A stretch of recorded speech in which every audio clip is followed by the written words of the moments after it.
What is up, guys? My name is Matt from Magic the Greatening, and today I got probably one of the most expensive decks I'll ever build. It's Grixis Bolas Intimations.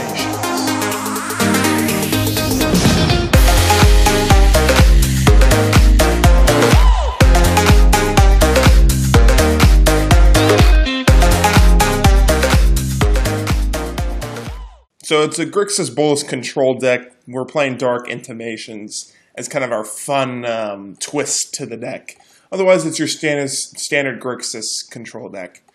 Before we get into the video, go ahead, hit that like button, subscribe if you are new, and click in the top right-hand corner, that eye icon, click or vote for next video's deck tech, and let's get into it. Starting off with the creatures, and we're only playing 3 creatures. It's 3 copies of Torrential Gearhulk. Originally it was 4, but I moved it down to 3. Just because I wanted room for other things, and 3 copies of Torrential Gearhulk is just as good as 4. So, yeah, let's move to the instance of sorceries. Don't really need to defend playing Gearhulk here. Alright, let's start at the bottom of the curve for the instance of sorceries and move up. We're going to be playing 4 copies of Fatal Push, 2 copies of Abrade, and 4 copies of Disallow. So Fatal Push and Disallow are the most expensive instants and sorceries in the deck, and for good reason. Fatal Push is a very good early game creature killer. Disallow is the best counter spell in Standard right now. And then as for Abrade, I wanted to play at least the 2 copies of it because not only can it shoot down a creature, but if they play a Gearhulk of their own, it's a 2-mana destroy Gearhulk type of spell. So yeah, I wanted to play the 2 copies of Abrade at least, none more in the sideboard. I don't think we need more than that, but definitely 4 Fatal Push and 4 Disallow. Alright, so let's talk about our other spells here. We're going to be playing 3 copies of Sweltering Suns, 2 copies of Supreme Will, and 4 copies of Glimmer of Genius. So Sweltering Suns is our only sweeper in the deck, and I will explain why later. For 3 mana, 1, 2, and red, we get to deal 3 damage to each creature, and we can cycle it out. Pretty strong card.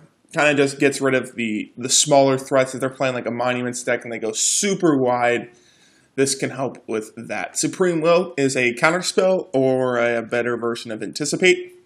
Just, yep. Like, I will only play 2 copies, just like Abrade, only 2 copies is fine in this deck.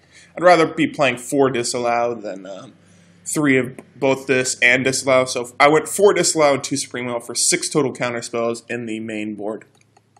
But it's still a very strong card. If you don't have the double blue early, and you happen to have this on turn 3, you're on the play, you can counter whatever. So in that sense, it's good that it only needs 1 blue in the mana cost. But the Disallow really, really helps out. As for Glimmer of Genius, just a good target for Torrential Gearhulk. We need card draw. A lot of people would play Hieroglyphic Illumination over this just because it can cycle out. But I choose this because we're playing 3 different colors and we're playing a whole bunch of different things. We're not just playing draw spells and counter spells like in a mono blue deck, or a blue-red deck. It'd just be burn and counter spells. This, we're playing destroy spells, we're playing draw spells, we're playing a ton of different things, so I want to be able to dig for cards, and Glimmer of Genius can help us do that. Okay, let's talk about the final few sorcery and instant speed stuff here. We're going to be playing 1 copy of Torment of Hailfire, 2 copies of Pull from Tomorrow, and 3 copies of Dark Intimations. Alright, we'll talk about Dark Intimations last. 2 Pull from Tomorrows as our draw spells, 6 total draw spells in the deck, all blue. You know, blue doing blue, Pull from Tomorrow is one of the best draw spells in Standard next to Glimmer of Genius. Torment of Hailfire is an endgame plan for us. It says, repeat the following process X times. Each opponent loses 3 life unless that player sacrifices a non-land permanent or discards a card. If you're not playing a control deck, this card can be very, very good because they can't counter it. You just tap out, do this for 10. Either put them down to the bottom of the barrel in life and make them sack all their permanents and discard all their cards, or just straight up kill them. I've done this for like X10, X11, and X12. And it's just GG's right there. Sometimes I just win off this card alone. And then as for Dark Intimations, we're playing 6 Planeswalkers in the deck, and then we're playing 3 Gearhulks.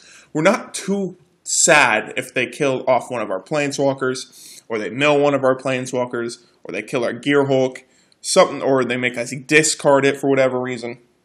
Because with Dark Intimations, you can get back a creature or planeswalker from your graveyard and then draw a card.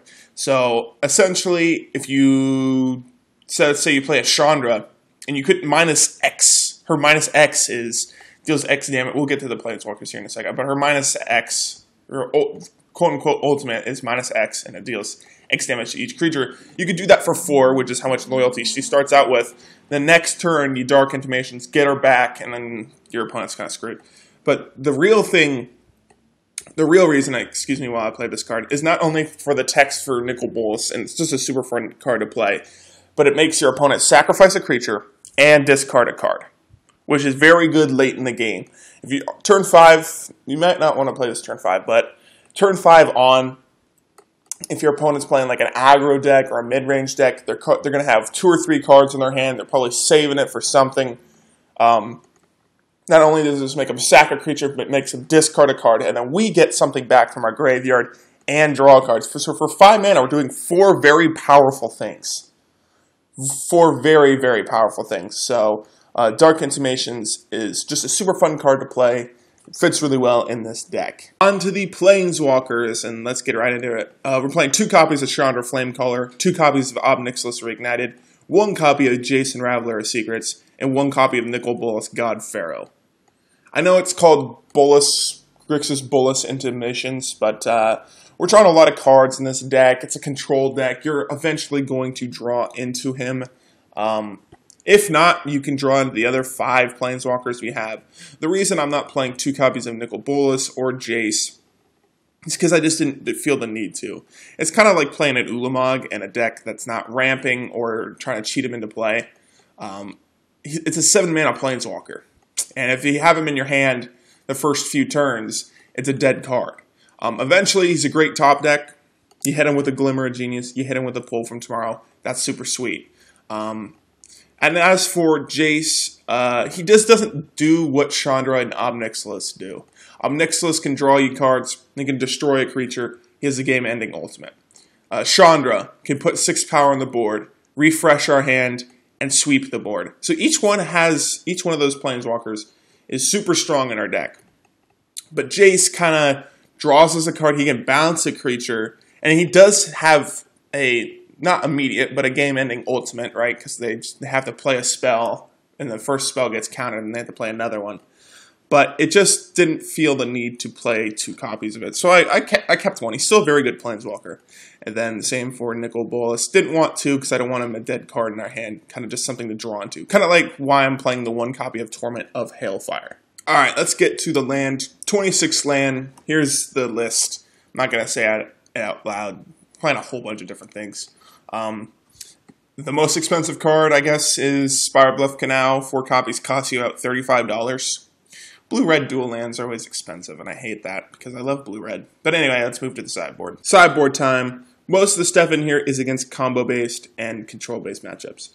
2 Commit to Memories. Very good, just because it can be a counter spell. You can target a spell on the stack, and then it doesn't resolve. But the Memory half can save us from mill, because you're shuffling your graveyard into your library, so that's good. 2 Dispel against control matchups. 1 Essence Scatter against mid-range aggro decks.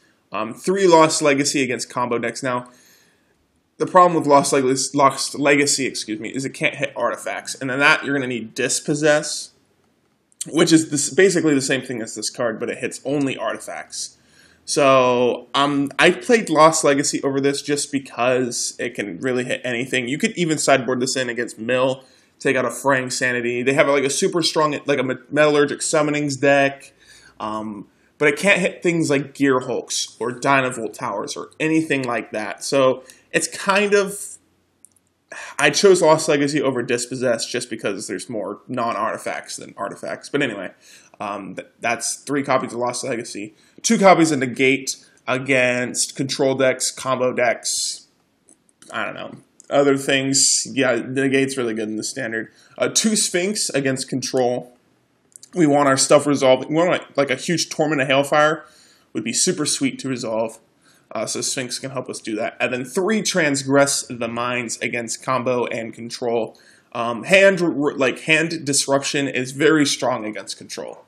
It's very strong. If they waste a counter spell on Transgress the Mind, it's kind of still a win for you. So it's one of the best things. It's one of the best cards against control. Thank you guys so much for watching. Hope you enjoyed.